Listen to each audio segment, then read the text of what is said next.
Bonjour, soyez bienvenue sur Smartness Mahui TV. Muraho, murakaza neza kuri Smartness Mahui TV. Uyu mwanya rero ni umwanya mwiza wo kwiga igifaransa cyane cyane cyo kuvuga.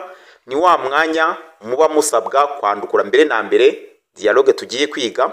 Mwamara kuyandukura mugatega amatwi uko nasomye, namwe mugasoma mutyo mukifata amajwi mukumva ko mwasomye neza.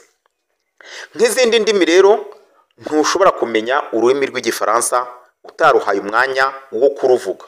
Uyu mwanya uba urimo kwifata amajwi usubiramo bikunanira, ibindi wongera ubitsinda, buriya uba urimo no kwifata icyarimwe.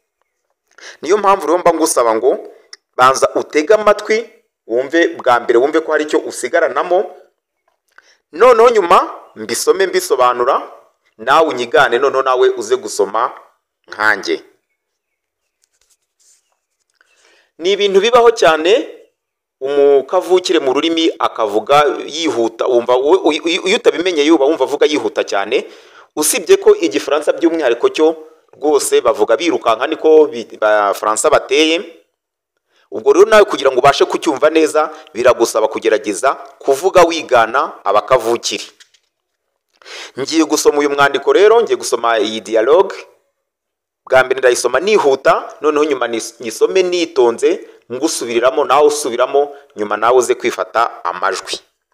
Abantu bifuza kureba amasomo tuba tumaze gushyiraho, wakanda aho handitse Smartness Mahui TV, wamara kuhakanda ugakanda handitse video, bityo ukazamura ugahitamo video wifuza. Ntiwibagirwe kandi gusangiza iri somo abandi mu gihe ubona ryakugiriye umumaro. Ukore like, ukore share na subscribe. Rwose ntukajye ureba video ngo urangize utakoze like.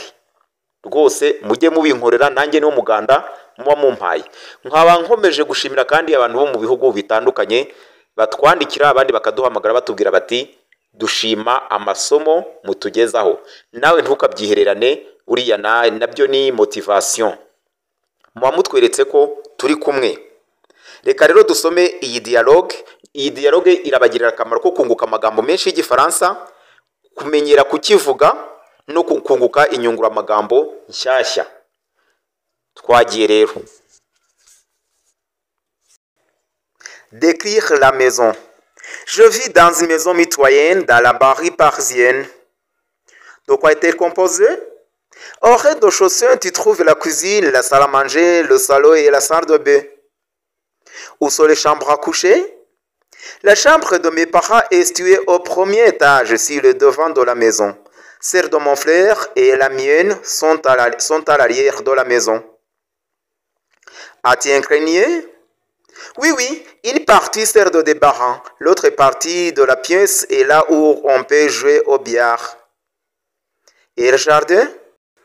Le jardin est situé à l'arrière de la maison. Il est plutôt grand. Une partie est composée d'une terrasse où nous faisons des barbecues. Nous avons aussi une piscine et tout au bout, nous avons un petit jardinet où nous faisons pousser des légumes et où mon père a installé un petit atelier. Décrire la maison. Décrire, ubundi bivuga kuvuga buri kintu, kuvuga buri kimwe uzi ku kintu runaka. Décrire la maison ni ukuvuga inzu yose muri rusange. Muraza kubibona ko turavuga buri gice cyose cy'inzu. Décrire la maison. Je vis dans une maison mitoyenne. Je vis, ça vient du verbe vivre. Je vis, vivre bivuga kuba. Mba mu nzu mitoyenne. Une maison mitoyenne aba ari inzu, ishobora kuba ari inzu ihuriweho n'abantu babiri, cyangwa se ashobora kuba ari inzu zimeze kimwe.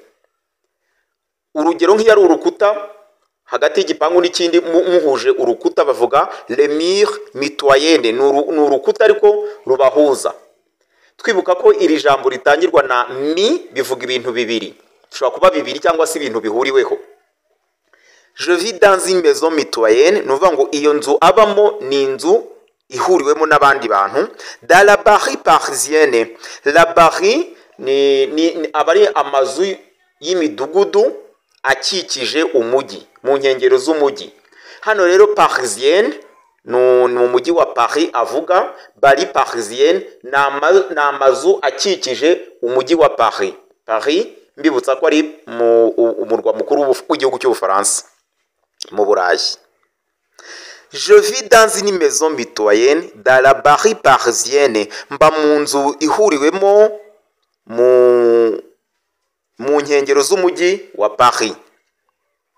Je vis dans une maison mitoyenne dans la Paris parisienne. Je vis, vous allez répéter. Je vis dans une maison mitoyenne. Je vis dans une maison mitoyenne dans la Paris parisienne. Dans la Paris parisienne. Je vis dans une maison mitoyenne dans la Paris parisienne. Je vis dans une maison mitoyenne dans la Paris parisienne. Mwihute nanjye nkuko ndibo kubivuga muvuge nkanjye. Je vis dans une maison mitoyenne dans la Paris parisienne. Je vis dans une maison parisienne. Je vis dans une maison mitoyenne dans la Paris parisienne. De quoi est-elle composée? De quoi est-elle composée? Iyo nzu se ikozwe n'iki? Igizwe n'iki? Igizwe n'iki? De quoi est-elle composée? De quoi est-elle composée? Igizwe n'iki? Vous allez répéter. De quoi est-elle composée? De quoi est-elle composée? Au rez-de-chaussée, tu trouves la cuisine. Au rez-de-chaussée. Rez-de-chaussée aba ari iriya nzu ya mbere iringaniye n'ubutaka. Nuvuga ngo atari inzu ya mbere mu by'ukuri, inzu ibanza. Urabona la cuisine, tu trouves la cuisine. Urabona igikoni. La salle à manger, icyumba cyo kuriramo. Le salon, uruganiriro. Et la salle de bain, naho bogera. Salle de bain, naho bogera. De bain, bain. Au rez-de-chaussée, tu trouves la cuisine. Au rez-de-chaussée, tu trouves la cuisine. Au rez-de-chaussée, tu trouves la cuisine, la salle à manger, le salon,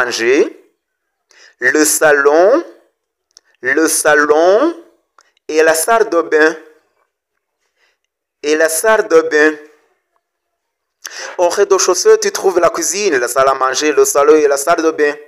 Au rez-de-chaussée, tu trouves la cuisine, la salle à manger, le salon et la salle de bain. Au rez-de-chaussée, tu trouves la cuisine, la salle à manger, le salon et la salle de bain. Mwihute nkanjye. Au rez-de-chaussée, tu trouves la cuisine, la salle à manger, le salon et la salle de bain. Où sont les chambres à coucher? Chambre à coucher ni icyumba cyo kuryamamo. Coucher ni ukuryama. Chambre à coucher ni ibyumba byo kuryamamo. Où sont hehe ibyumba byo kuryamamo biri? Où sont les chambres à coucher? Où sont les chambres à coucher? Où sont les chambres à coucher? Ibyumba byo kuryamamo se biri hehe? Où sont les chambres à coucher? Où sont les chambres à coucher? Mwigane nkanjye. Où sont les chambres à coucher? Où sont les chambres à coucher? Où sont les chambres à coucher? Où sont les chambres à coucher? Où sont les chambres à coucher? La chambre de mes parents est située au premier étage. La chambre de mes parents, icyumba cy'ababyeyi banjye. Mes parents, mes byanjye. Parents ababyeyi. Icyumba cy'ababyeyi banjye est situé, giherereye au premier étage, giherereye muri étage ya mbere. Si le devant de la maison, ku ruhande rw'imbere, ku ruhande rw'inzu, ariko ku ruhande rugana imbere, devant ni imbere. Celle de mon frère, celle naho icya musaza wanjye, et la mienne ni icyanjye, la mienne icyanjye. Iyo ari cyo bavuga le tien, cyaba ari féminin bakavuga la sienne, icyawe. Et la mienne sont à l'arrière de la maison. Biri ku ruhande rw'inyuma rw'inzu. Icy'ababyeyi kiri ku ruhande rw'imbere, naho icya musaza wanjye n'icyanjye kiri ku ruhande rw'inyuma rw'inzu. À l'arrière. Arrière ni igice cy'inyuma. La chambre de mes parents, vous allez répéter. La chambre de mes parents. La chambre de mes parents est située au premier étage. La chambre de mes parents est située au premier étage. La chambre de mes parents est située au premier étage, sur le devant de la maison.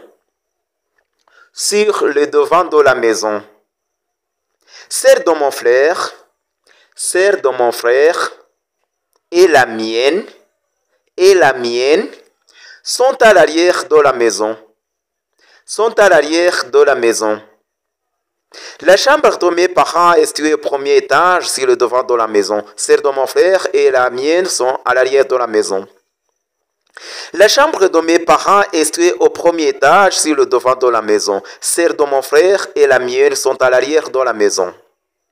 La chambre de mes parents est située au premier étage sur le devant de la maison. Celle de mon frère et la mienne sont à l'arrière de la maison. As-tu un grenier?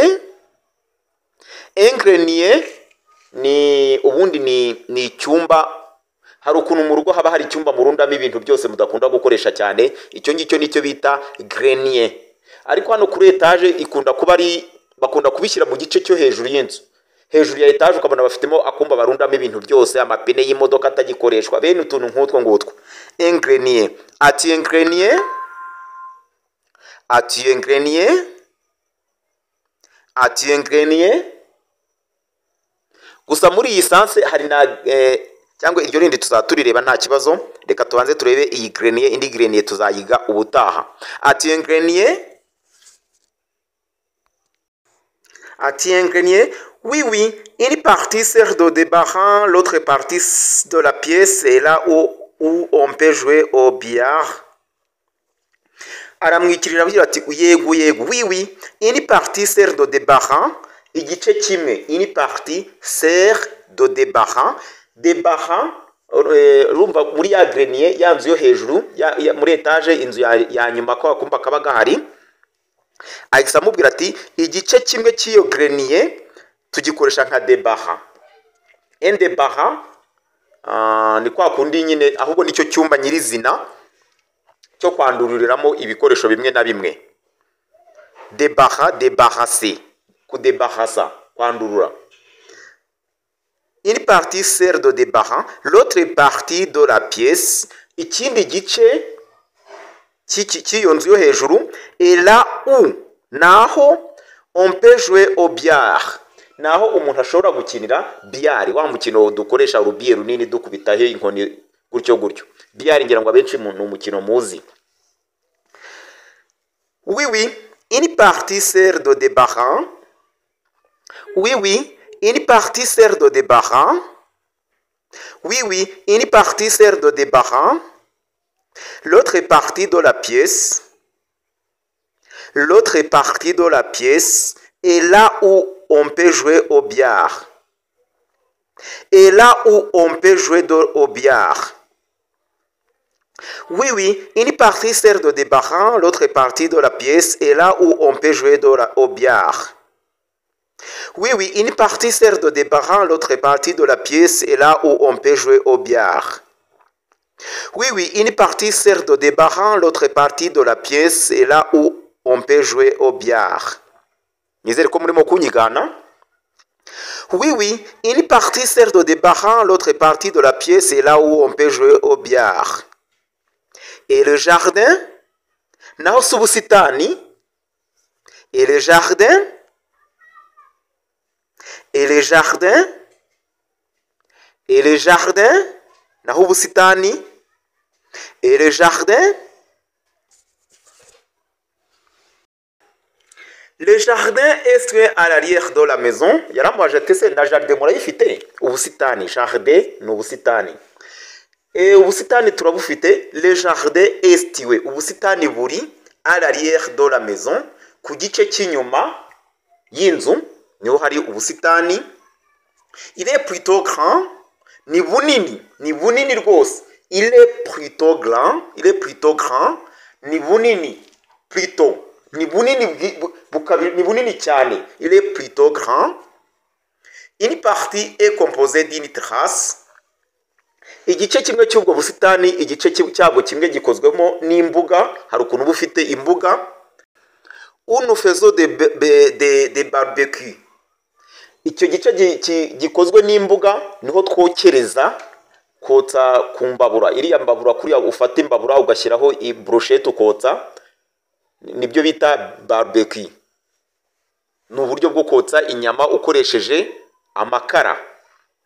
Ni ukuvuga ngo iyo jaride yabo imwe yindi bayishimishirizaho bokeje inyama. Le jardin est situé à l'arrière de la maison. Le jardin est situé à l'arrière de la maison. Le jardin est situé à l'arrière de la maison. Il est plutôt grand. Il est plutôt grand. Une partie est composée d'une terrasse. Une partie est composée d'une terrasse où nous faisons des barbecues. Où nous faisons des barbecues. Le jardin est situé à l'arrière de la maison. Il est plutôt grand et une partie est composée d'une terrasse où nous faisons des barbecues.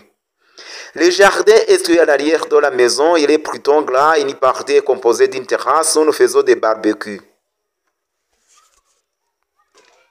Nous avons aussi une piscine. Nous avons aussi nanone kandi une piscine. Piscine ni bya bizenga bacukura bya kizungu bagashyiramo amasima n'amakaro, bashyiramo amazi yo gukuramo siporo yo koga. Nous avons aussi une piscine et tout au bout, aho hose kandi mu mpande, nous avons un jardinet. Dufite akarima karimo jardin où nous faisons pousser des légumes, aho duhumbika imboga, aho dukuriza turerera imboga, où nous faisons pousser des légumes. Légumes ni imboga. Et où mon père a installé un petit atelier. Aho ngaho kandi muri iyo jardin mu mpande ni naho papa yashyize atelier gatoya. Atelier ashobora kuba ari atelier y'ubudozi, ashobora kuba ari atelier ikanika, mbese mu by'ukuri naho ise akorera uturimo twe twibigendanye na atelier. Ashobora kuba ari atelier y'ububaji, ashobora kuba ari ukudoda inkweto n'ibindi. Atelier no mu Kinyarwanda iryo jambo tujya turikoresha. Nous avons aussi une piscine. Nous avons aussi une piscine. Nous avons aussi une piscine. Et tout au bout, nous avons un jardinet. Et tout au bout, nous avons un jardinet où nous faisons pousser des légumes. Où nous faisons pousser des légumes. Où nous faisons pousser des légumes. Et où mon père a installé un petit atelier. Et où mon père a installé un petit atelier. Nous avons aussi une piscine et tout au bout, nous avons un jardinet où nous faisons pousser des légumes et où mon père a installé un petit atelier. Mugerageze kujya muvuga, utangira uvuga gake, ukagerageza uvuga unyigana. Ibi ngibi rwose bikwigisha igifaransa. Ukuguka urwana nabyo ubisubiramo bikunanira, uriya mwanya ubufata n'ubwonko babubifata. Yaba mu kukivuga, iyo wabashije kubyigana kubivuga no kubyumva urabyumva. Nous avons aussi une piscine et tout au bout nous avons un jardinet où nous faisons pousser des légumes et où mon père a installé un petit atelier. Ndizera ko mwabifashe nyuma yo kumara kubyiga neza, noneho mugiye kuntega amatwi mwumve ko ngiye kubisoma nihuta, mwumve ko murimo kubasha kubyumva. Twabyiganye nabibasobanuriye, ubwo kandi mbere yo kugera kuri uyu muvuduko murabanza mwongere namwe musubiremo, noneho mutega amatwi mwumve ko ibyo ndimo gusoma murimo kubyumva. Namwe mubisome mwifate amajwi. Décrire la maison. Je vis dans une maison mitoyenne dans la banlieue parisienne.